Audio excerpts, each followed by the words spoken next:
दोस्तों, जैसा मैंने पहले कहा, भगवत गीता में सांख्य, दर्शन शास्त्र, वेदांता, कर्म योग, भक्ति योग, ये सारी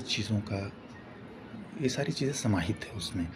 और ईश्वर कृष्ण ने बड़े अच्छी तरह से उसे अर्जुन को समझाया है। और लेकिन उन सारी चीज़ों को एज इट इज़ जैसा उसमें रखा गया है, अगर हम अप्लाई करेंगे तो बहुत कठिन होगा हमारे लिए अप्लाई करना, क्योंकि एक एक सेंटेंस, एक एक श्लोक के पीछे बहुत सारी चीज़ें रोज़मर्रा की उसमें जो है इन्वॉल्व होती हैं। तो वो क्या चीज़ें हैं, कैसे हैं? जैसे कहीं पे कह दिया है कि भाई अटैच मत हो, हेट मत करो, हर्ट मत करो, है ना?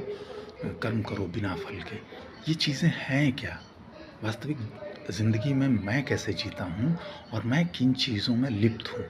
अगर मैं उसे नहीं समझूँगा तो ये केवल एक रटने के समान होगा और मैं रट के बहुत दूर तक तो नहीं जा सकता हूँ।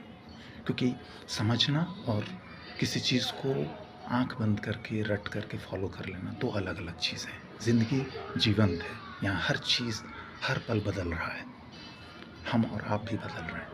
तो इसमें इन चीज़ों को इतने डायनामिक, इतने तेज़ी तेज़ी से रफ़्तार में चलने वाले दुनिया में हमको वो भी समझना है कि मैं क्या हूँ इस वक़्त, और मेरे ऐसा होने के पीछे रहस्य क्या था, कॉजेज़ क्या थे, और उन कॉजेज़ में से अगर मैं ये समझ पाऊँ कि ये वाले के कंसिक्वेंसेस, इनका रिज़ल्ट बहुत, या परिणाम जो भी बहुत बुरा था या अच्छा नहीं था, तो मैं ये समझ पाऊँगा कि हाँ, इन चीज़ों को समझ लो और इसे फेंक दो।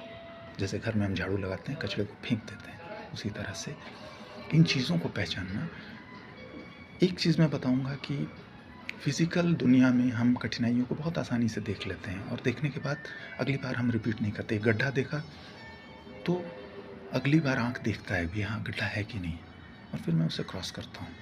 लेकिन साइकोलॉजिकल जो दुनिया है, साइकी जिसे कहते हैं, मन में जो चीज़ें हैं, जब हम अकेले होते हैं तो वो सारी चीज़ें एक एक करके आती हैं, इमेजिनेशन के द्वारा या सोच के द्वारा, और आप चाहें ना चाहें वो घूम रहा होता है और वहाँ से फिर जन्म लेता है प्लेज़र का, पेन का, समस्त प्रकार की कठिनाइयाँ। अगर कठिनाइयों से जस्ट निकले हैं तो वो उसी चीज़ को दर्शाएगा।